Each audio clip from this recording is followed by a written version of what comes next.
నమస్కారం. మా ప్రేక్షకులందరికీ కూడా ఒక మనవి. ఈ మాస ఫలితాల వీడియో నోటిఫికేషన్స్కి మా ఇన్స్టాగ్రామ్లో ఫాలో అవ్వాల్సిందిగా మనం చేస్తూ ఉన్నాం. సన్రైజ్ టీవీ తెలుగు అభిమానులకు, శ్రేయోభిలాక్షులకు, ప్రేక్షకులకు, శ్రోతలకు అందరికీ కూడా నూతన ఆంగ్ల సంవత్సర శుభాకాంక్షలు, శుభాశీస్సులు. ఇప్పటికే మాకు చాలా మెసేజ్లు వచ్చినాయి. అందరూ కోరుతున్నారు ఏంటంటే 2024 సంవత్సరానికి, అంటే ఆంగ్ల సంవత్సరానికి కూడా సంవత్సర ఫలితాలు చెప్పండి అని చెప్పినని. అది మొదటి నుంచి కూడా మనకి అలవాటు లేదు. ఎందుకని అలవాటు లేదంటే, మనం ఉగాది నుంచి మన తెలుగు సంవత్సరాది కాబట్టి ఉగాది టు ఉగాది చెప్పుకోవటం మనకు అలవాటు. అందువలన ఎట్లాగో ఎదురిగి మనం ఇంగ్లీషు మాసాన్ని అనుసరించే జనవరి నుంచి డిసెంబరు, మార్చి దాకా అదే ఫాలో అవుతూ వస్తున్నాం కనుక మళ్ళా ఆ నెలకి చెప్పటం లేదని చెప్పని మనం చేస్తూ ఉన్నాను. ఈ జనవరి నెలలో ముఖ్యంగా చెప్పుకోదగినటువంటి యొక్క విశేషాలు మాత్రం ఉన్నాయి. అవి ఏంటంటే, రవి సంచార ప్రభావం చాలా గొప్పది, కాలానికి సంబంధించినటువంటిది. జనవరి మనకి 15వ తారీఖు మకర సంక్రమణం జరుగుతుంది. అంటే రవి మకర రాశిలో ప్రవేశం చేస్తాడు. ఆయన 30 రోజులకి, రోజుకి 30 రోజుల్లో ఒక్కొక్క రాశిలో సంచారం చేస్తూ ఉంటాడని మనకు తెలుసు అందరికి కూడా. అలాగే ఇప్పుడు ఆయన సంచారం చేస్తూ ధనుర్రాశిలో ఇప్పుడు ప్రస్తుతం ఉన్నాడు. అందుకనే ధనుర్మాసం చేస్తున్నాం మనం, నెలపట్టు అంటారు. ఇది అయిపోయిన తర్వాత నెక్స్ట్ ఆయన మకర రాశిలో ప్రవేశం చేస్తాడు. మా మకర రాశిలో ప్రవేశం చేయటం అనేటప్పటికీ ఒక ప్రకృతి అంతా కూడా చక్కగా ఆనందమయంగా ఉంటుంది, వెలుగు మార్గం జ్యోతికం అవుతుంది. అది చాలా ముఖ్యమైనటువంటి యొక్క ఇది. ఇక్కడి నుంచి 6 నెలలు, అంటే జనవరి 15 దగ్గర నుంచి కూడా జూలై వరకు కూడా వెలుగు మార్గం. ఈ యొక్క ఉత్తరాయణ పుణ్యకాలం, ఉత్తరాయణం. ఈ ఉత్తరాయణ కాలం తర్వాత కర్కాటక రాశిలో ప్రవేశించినప్పుడు దక్షిణాయనం వస్తుంది. ఇది చాలా పవిత్రమైనటువంటి యొక్క విశేషం. మకర రాశిలో ప్రవేశించడం, అదే మకర సంక్రాంతి పండుగ మనం చేసుకుంటాం. సూర్యుడు మకర రాశిలో ప్రవేశించినప్పుడు ఆ పండుగను చేసుకుంటాం.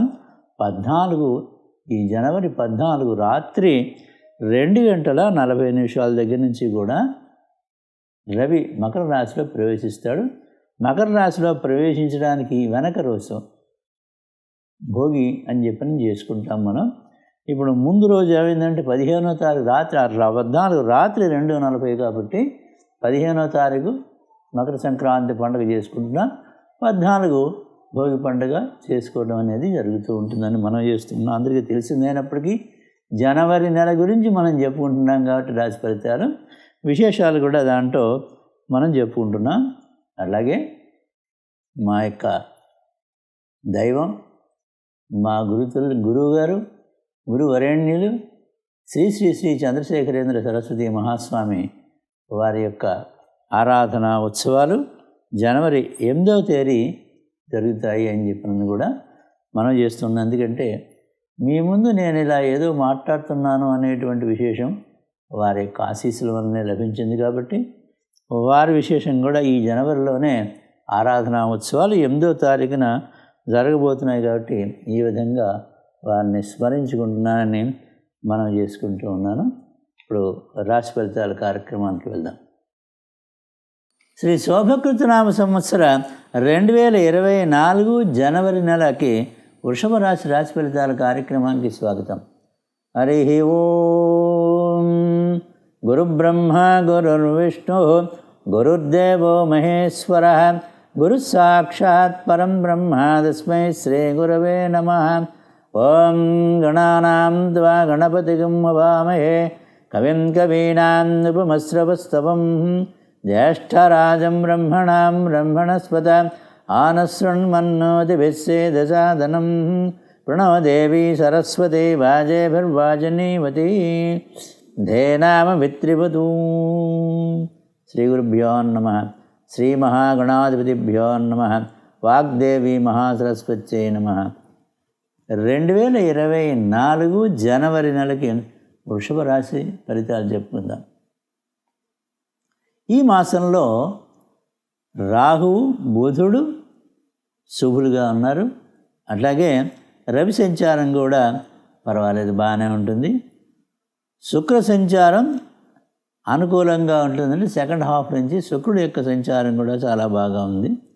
తలచినటువంటి కార్యాలన్నీ కూడా నెరవేరుతాయి. ధనాదాయం బాగానే ఉంటుంది. ఆర్థిక ఇబ్బందులన్నీ కూడా తొలగిపోతాయి. అంతకితం ఉండేటువంటి ఆర్థిక సమస్యలు కొన్ని తొలగుతాయి.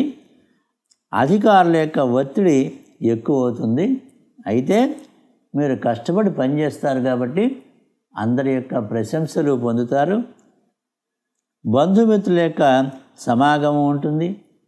ఆరోగ్యం పర్వాలేదు, కానీ కొద్దిగా జాగ్రత్త వహించాలి. ఎందుకంటే ఆ ఆహార విహారాదుల పట్ల జాగ్రత్త వహించాలి మనం. బాగా సంతోషం సుఖంగా ఉంటుంది. గృహ సంబంధిత వస్తువులను కొనుగోలు చేసేటువంటి అవకాశాలు కనపడుతూ ఉన్నాయి. అలాగే ఆదాయానికి మించినటువంటి ఖర్చులు ఉంటాయి కనుక ఆ ఖర్చుల్లో కొన్ని మనం ఏది ఇంపార్టెంట్ అంటే ఏది అవసరం, అత్యవసరమైనటువంటిది, ఏది లగ్జరీ అనేటువంటిది చూసుకొని అత్యవసరమైనటువంటి వాటిని కొనుక్కొని వచ్చే నెలలో ఆ పై నెలలో మనకి మళ్ళీ కొన్ని మార్పులు ఉంటాయి. ఆ మార్పులు ఉన్నప్పుడు ధనాదాయం బాగా ఉంటున్నప్పుడు, ఇంకా బాగా ఉన్నప్పుడు అవి కొనుక్కోవడానికి అలా ప్లాన్ చేసుకోవడం మంచిది అని చెప్పని రాశి ఫలితాల కార్యక్రమంలో ముందు మీకు ప్లానింగ్ చేసుకోవడానికి ఉపయోగపడేటువంటిది రాశి ఫలితాలు అందున మనం చేస్తూ ఉన్నాం. ఈ యొక్క వృషభ రాశి వారికి మొత్తం మీద వృషభ రాశి వారికి జనవరి 2024 నెల ఆనందంగా గడిచిపోతుంది. ఇప్పుడు రవి సంచారం తీసుకుందాం. రవి 4వ స్థానం వాడు, మీకు 4వ స్థానం 1 నుంచి 15 వరకు కూడా ధనుర్రాశిలో సంచారం చేస్తూ ఉంటాడు. ధనుర్రాశిలో 8వ సంచారం చేస్తూ ఉంటాడు ధనుర్రాశిలో. అయితే అది మిత్రక్షేత్రం, అంటే ధనుర్రాశికి అధిపతి గురువుగారు. రవి అక్కడ సంచారం చేస్తూ ఉన్నాడు కనుక బాగానే ఉంది. తర్వాత 14 రాత్రి దగ్గర నుంచి కూడా మకర రాశిలో ప్రవేశం చేస్తాడు. అది 9 సంచారం చేస్తుంటాడు. భాగ్యంలో సంచారం చేస్తుంటాడు కాబట్టి పర్వాలేదు. ఓవరాల్గా ఆరోగ్యం పర్వాలేదు అని ఇందాక చెప్పాను. అయితే కొన్ని జాగ్రత్తలు చక్కగా పాటించండి అని కూడా చెప్పడం జరిగింది. ఇదిగో ఈ 2 ఫలితాన్ని దృష్టిలో పెట్టుకుని జస్ట్ మీకు ఇందాక మొట్టమొదటిలోనే ఇంట్రడక్షన్లో ఇచ్చానని చెప్పి మనం చేస్తూ ఉన్నాం. అంటే ముందర స్టేట్మెంట్ ఇచ్చి ఆ స్టేట్మెంట్ ఎలా ఇచ్చానో, ఏ గ్రహ సంచారం మూలంగా మీ రాశి మీద ఆ గ్రహ సంచార ఫలితం ఎలా ఉంటుందో అనేటువంటిది డీటెయిల్స్ ఇస్తున్నాను అన్నమాట. ఇప్పుడు అది మన ప్రొసీజర్. ఇప్పుడు కుజగ్రహ సంచారం. కుజుడు 7, 12 రాశులకి అధిపతి వృషభ రాశి వారికి కనుక ఇవి ధనుర్రాశిలో సంచారం చేస్తూ ఉన్నాడు కుజుడు.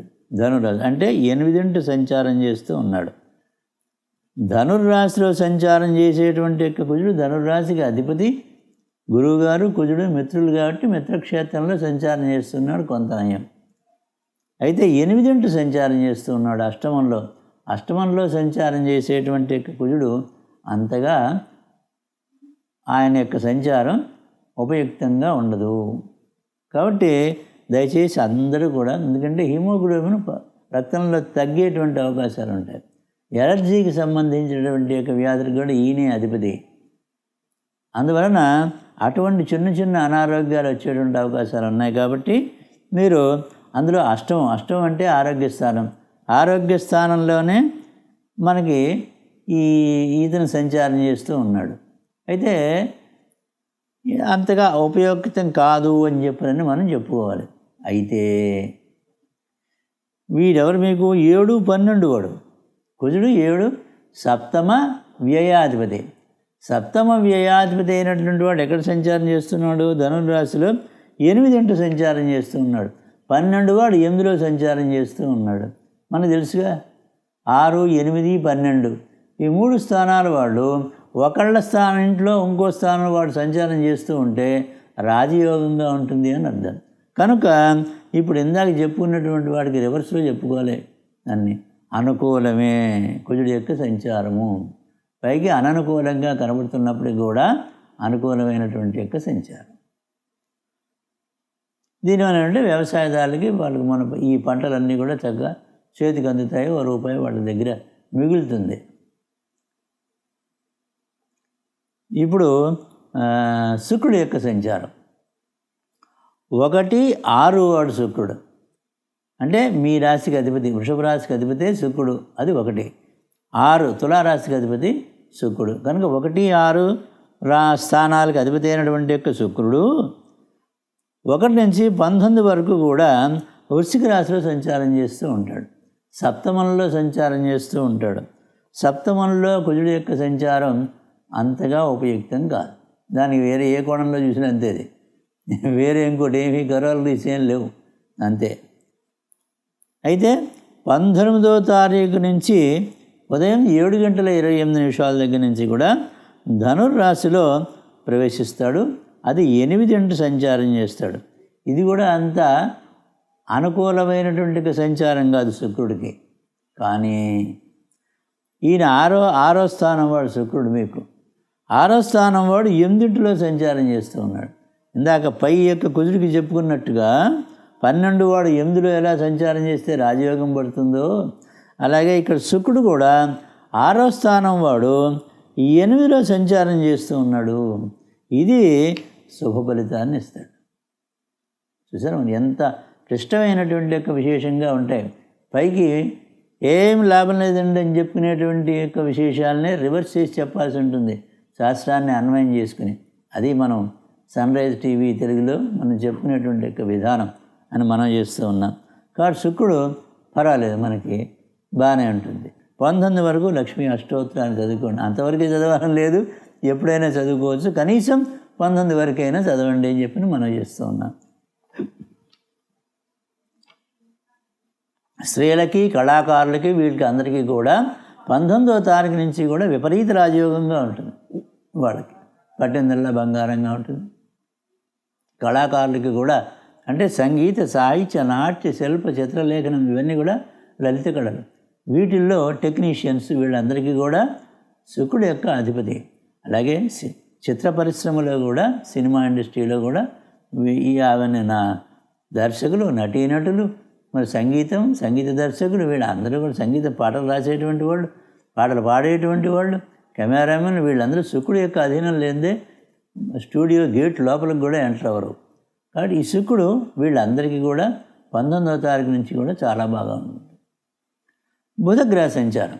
బుధుడు మీకు మీ స్థానానికి మీ యొక్క రాశికి అంటే 2వ స్థానం 5వ స్థానం ఈ 2 స్థానాలకి అధిపతి బుధుడు. 1 నుంచి 9 వరకు కూడా వృశ్చిక రాశిలో సంచారం చేస్తూ ఉంటాడు. 1 నుంచి 9 వరకు వృశ్చిక రాశి అంటే 7 సంచారం చేస్తూ ఉన్నాడు. 7 వృశ్చిక రాశి. వృశ్చిక రాశికి అధిపతి ఎవరండి? కుజుడు. మరి కుజ బుధులకు కూడా అంతగా ఎఫినిటీ లేదు. కాబట్టి ఎడు చూసినప్పటికీ కూడా బుధుడి యొక్క సంచారం 1 నుంచి 9వ తారీఖు వరకు పెద్దగా ఉపయుక్తమేం కాదు.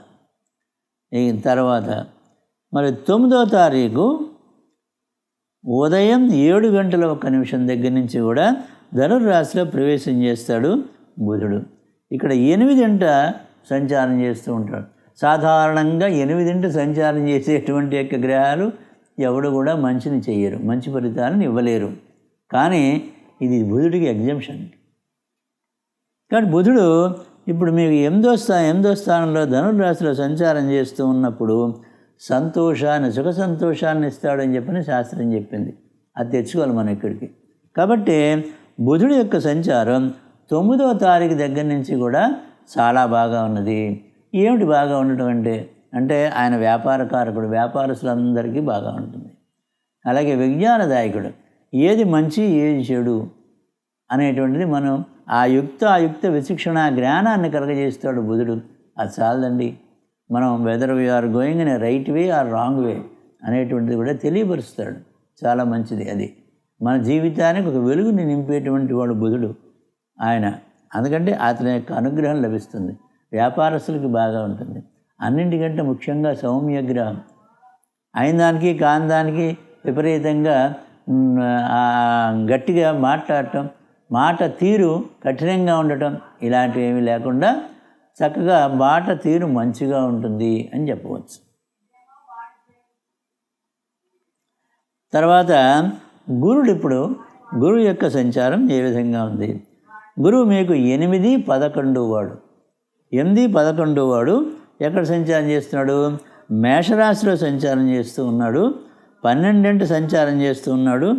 లోహమూర్తిగా సంచారం చేస్తూ ఉన్నాడు. ఏం చెప్తామండి? మేము ఏంలో ఉన్నాడు, లోహమూర్తిగా ఉన్నాడు, మేషరాశిలో సంచారం చేస్తూ ఉన్నాడు. అంటే మీకు 12వ రాశి వెనక రాశిలో సంచారం చేస్తున్నాడు. అన్నీ నెగిటివ్లే, ఒక్కటి సరిగా లేదు. గురుబలమే మనకి బాగా లేకుండా పోతుందా? వృషభ రాశి వారికి అనుకున్న దాంట్లో తళుక్కున ఒక మెరుపు మెరిసింది. ఏమిటండి ఆ మెరుపు అంటే, వీడు 8వ వాడు, మీకు 8వ వాడు 12లో సంచారం చేస్తూ ఉన్నాడు. ఇప్పుడు ఇది చాలా సూక్ష్మమైనటువంటి ఒక విశేషం. ఇది మనం ఎప్పుడు కూడా జ్ఞాపకం పెట్టుకోవాలి. వాడు ఏ స్థానాధిపతి ఏ స్థానంలో సంచారం చేస్తూ ఉన్నాడు అనేది కూడా జ్ఞాపకం పెట్టుకుని మనం రాశి ఫలితాలు చెప్పుకుంటూ ఉండాలి. కాబట్టి 8 వాడు ఇప్పుడు 12లో సంచారం చేస్తూ ఉన్నాడు కాబట్టి విపరీత రాజయోగాన్ని ఇస్తాడు గురువు అని చెప్పాలి. గురుబలం ఇందాక ఏమాత్రం లేదండి అని చెప్పాల్సినటువంటి వాళ్ళం, చెప్పుకున్నటువంటి వాళ్ళం, ఇప్పుడు వీడు 8 వాడు 12లో సంచారం చేస్తూ ఉన్నాడు కాబట్టి రాజయోగాన్ని ఇస్తాడని చెప్పినప్పుడు చెప్పాలి. అంటే గురుబలం బాగా ఉందని చెప్పాలి. గురుబలం బాగా ఉంటే ఇందాక నేను స్టేట్మెంట్ ఫస్ట్లో ఇచ్చాను. గురువు బాగా ఉంటుందని చెప్పడం జరిగింది. ధనాదాయం బాగా ఉంటుందన్నాను. తర్వాత వాక్కు స్థానం బాగుంటుంది. పూర్వం మీరు అపరిష్కృతంగా ఉండేటువంటి మా కార్యక్రమాలు పరిష్కారం అవుతాయన్నాం. గురువు యొక్క వాక్చాతుర్యం మూలంగా, మంచి వాక్కు ఉండటం మూలంగా. అట్లాగే సంతానం కలుగుతుందని చెప్పుకున్నాం.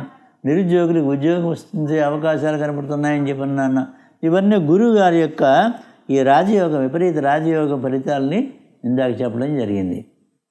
ఇప్పుడు శని సంచారం. శని 9, 10 వాడు. 9, 10 వాడు ఎక్కడ సంచారం చేస్తున్నాడు? కుంభరాశిలో సంచారం చేస్తూ ఉన్నాడు. అంటే ఎక్కడ సంచారం? 10లో సంచారం చేస్తూ ఉన్నాడు. అంటే 10 వాడు 10వ స్థానాధిపతి అయినటువంటి వాడు 10వ స్థానంలోనే సంచారం చేస్తూ ఉన్నాడు. అది గొప్ప విశేషం మనకి. కాబట్టి శని అయితే అక్కడ తామ్రమూర్తిగా సంచారం చేస్తున్నప్పటికీ కూడా 10 వాడు 10లో ఉన్నాడు కాబట్టి దోషం లేదు. అది మీకు కావాల్సినటువంటి యొక్క ముఖ్య విశేషం. శని సంచారం పర్వాలేదు. ఇంకా పైగా కూడా భాగ్యాధిపతి రాజ్యస్థానంలో సంచారం చేస్తున్నాడు. అంటే గౌరవాలు కూడా బాగుంటాయి. మన యొక్క పరిస్థితి, చేసే వృత్తి వ్యాపారాల్లో గౌరవాలు కూడా ఉంటాయి, గౌరవాలు లభిస్తాయి. ఇప్పుడు రాహు యొక్క సంచారం. రాహు మేన రాశిలో సంచారం చేస్తున్నాడు. 11లో లాభంలో సంచారం చేస్తూ ఉన్నాడు. అంటే లాభంలో సువర్ణమూర్తిగా సంచారం చేస్తున్నాడు. ఇంకా ఏం కావాలండి? లాభరాశిలో సంచరిస్తున్నాడు, సువర్ణమూర్తిగా సంచారం చేస్తున్నాడు. అద్భుతంగా ఉంది, చాలా బాగా ఉంది. రాహు యొక్క సంచారం బాగుంది. అంటే ఏమిటి బాగా ఉందనుకుంటే ఏమిటండి మాకు ఉపయోగము అనేది మనకు కావాలి. అంటే వీడు జాయింట్ పెయిన్స్ని అసలు ఇస్తాడు వాడు. అంటే మోకాళ్ళ నొప్పులు, కీళ్ళ వాతం చూడండి, ఎక్కడైనా ఒక ఒళ్ళు నొప్పులు ఇవన్నీ కూడా. తర్వాతనేమో ఈ యొక్క స్పాండిలైటిస్ అంటారే, మెడ నొప్పులు కానీ, తర్వాతనేమో వెనకాల బ్యాక్ ఏక్ కానీ, ఆ D1 D2 లాంబార్ అని చెప్పినని ఆ వెన్నుపూస ఇవి ఆ ప్రాబ్లమ్స్ కానీ ఇవన్నీ వాడివే. ఎముకలు కీళ్ళు ఇవన్నీ కూడా వాడివే. కాబట్టి ఆ యొక్క ఇవి రాకుండా మీకు కాపాడుతూ ఉంటాడు రాహు. థైరాయిడ్ కూడా రాహు సరిగా లేకపోతే వస్తుంది. థైరాయిడ్ పేషెంట్లు అందరికీ అంతే. అందులో థైరాయిడ్ పేషెంట్లు అందరూ కూడా వాళ్ళ థైరాక్సిన్ ఏదో వాళ్ళ దీన్ని బట్టి 50 75 100 అని 125 వాళ్ళ దీన్ని బట్టి డాక్టర్ గారు నిర్ణయిస్తారు. ఆ మాత్రం పొద్దున్నే మొహం కడుక్కోగానే వాడు వేసేసుకుంటారు. కాబట్టి దాని అధిపతి రాహువే, వాడు ఇచ్చేటువంటి వాడు. అయితే ఇక్కడ రాహు అనుగ్రహం సువర్ణమూర్తిగా ఉన్నాడు కాబట్టి థైరాయిడ్ వ్యాధి రాదు ఈ నెలకి. వచ్చే నెల ఏమిటో వచ్చే నెల చెప్పుకుందాం. అది తర్వాత స్త్రీలకి కూడా ఋతుక్రమం కరెక్ట్గా వస్తుంది. మందులు తీసుకోండి, పనిచేస్తాయి. ఎక్కువ ఆలస్యంగా వచ్చేటువంటిది రెగ్యులరైజ్ అవుతాయి తప్పకుండా, రాహు యొక్క అనుగ్రహం మూలంగా. ఇప్పుడు కేతు సంచారం గురించి చెప్పుకుందాం. కేతువు కన్యారాశిలో సంచారం చేస్తూ ఉన్నాడు. కన్యారాశిలో, కన్యారాశి అంటే ఏంటి మీకు? 5వ రాశి. 5 సంచారం చేస్తున్నాడు, సువర్ణమూర్తిగా సంచారం చేస్తున్నాడు.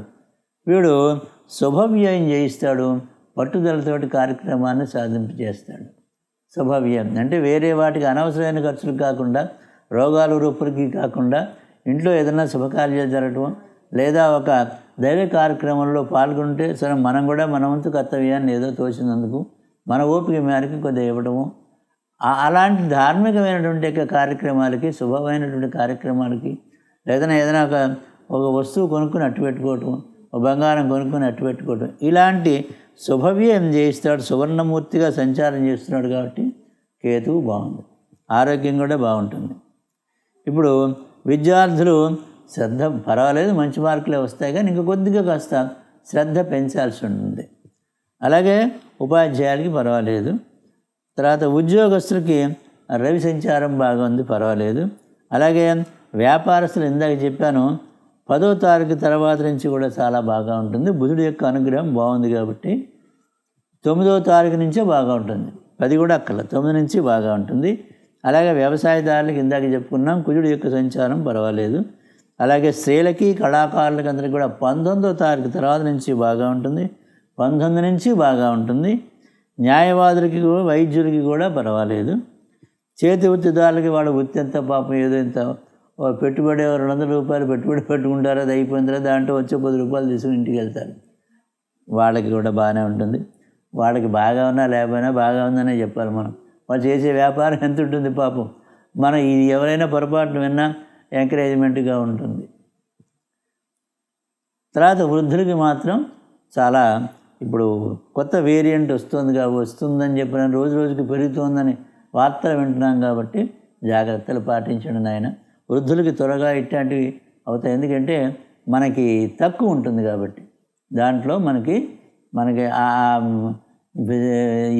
వ్యాధి నిరోధక శక్తి తక్కువ ఉంటుంది ముసలి వాళ్ళలోనూ పిల్లల్లోనూ. అందుకని మనం సాధ్యమైనంత వరకు ఇంటికే పరిమితం అవ్వటం మంచిది. ఆ పెట్టుకుంటూ ఉండండి. ఇంటికి వచ్చేటువంటి వాళ్ళు పెట్టుకు రాకపోవచ్చు, కానీ మనమైనా పెట్టుకుని ఉంటే రైట్. ఇప్పుడు మాసాధిపతులు, కృత్తికా నక్షత్రం వారికి 1 నుంచి 12 వరకు కూడా గురువు మాసాధిపతి, 13 నుంచి శని మాసాధిపతి. కృత్తిక వారు సూర్య ఆరాధన చేసుకోవడం చాలా మంచిది. సూర్యుడు ఓం సూర్యాయ నమః అని 108 పర్యాలు అనుకోండి. ఆదిత్య చదువుకోండి, సూర్యనారాయణమూర్తి అష్టోత్తర శతనామావళి చదువుకోండి. సమయం ఉన్నవాడు 3 చేయండి, లేనివాడు 1 చేయండి కనీసం. అలాగే నీలాంధ్రసమాభాసం రవిపుత్రం యమాగజం ఛాయామార్తాణ సంభూతం తం నమామి శనీశ్వరం. ఈ మంత్రాన్ని 21 పర్యాయం చదవండి. తర్వాత గురు స్తోత్రాన్ని చదువుకోండి. అంటే దేవానాం చ ఋషీణాం చ గురుంకాం చ సన్నిభం, అది ఒక 21 పర్యాయం, లేదా 2 కూడా మీ ఇష్టం. దక్షిణామూర్తి స్తోత్రం యూట్యూబ్ ఆన్ చేస్తే వస్తే, పుస్తకాలు కూడా కూడడం ఉన్నాయి కాబట్టి అదైనా మీరు చదువుకోండి, బాగుంటుంది. రోహిణి నక్షత్రం వారికి 1 నుంచి 12 వరకు కూడా చంద్రుడు మాసాధిపతి, 13 తర్వాత నుంచి కుజుడు మాసాధిపతిగా ఉన్నాడు. లక్ష్మీ అష్టోత్తరాన్ని పారాయణ చేసుకోండి. అట్లాగే సుబ్రహ్మణ్య భుజంగ స్తోత్రం ఆది శంకరాచార్యుల వారిది యూట్యూబ్ ఆన్ చేస్తే వస్తుంది, చక్కగా అది వినండి. మీరు 12-15 నిమిషాల లోపలే ఉంటుంది, మిగతా ఎక్కువ ఉండదు. 33 శ్లోకాలు వినవచ్చు. పైన కనపడుతూ ఉంటుంది సాహిత్యం. ఆ చదివేటువంటి వారితో పాటు మీరు కూడా ఆ సాహిత్యం చూసి అనటానికి ప్రయత్నం చేయండి. కొద్ది రోజులు పోతే తప్పులు లేకుండా మీకు నోటికి వచ్చేస్తుంది. మృగశిర నక్షత్రం వారికి 1 నుంచి 12 వరకు కూడా శుక్రుడు మాసాధిపతి, 13 తర్వాత బుధుడు మాసాధిపతిగా ఉంటాడు. వీళ్ళు మృగశిర నక్షత్రం వారు సుబ్రహ్మణ్య భుజంగ స్తోత్రం తప్పకుండా చదువుకోండి. అట్లాగే లక్ష్మీ అష్టోత్తరాన్ని పారాయణ చేసుకోండి, విష్ణు సహస్రనామాన్ని పారాయణ చేసుకోండి. మీకు అదృష్ట సంఖ్య 6, 3, 2, 5, 8. బుధ శుక్ర శని గురువారాలు కలిసి వస్తాయి. వృషభ రాశి వారికి నవగ్రహాలు కూడా ఏకాదశి స్థానంలో ఉండేటువంటి సత్ఫలితాన్ని సంప్రాప్తం చేయవలసిందిగా పరమాత్ముడిని ప్రార్థన చేస్తూ సర్వే జనా సుఖినో భవంతు. స్వస్తి.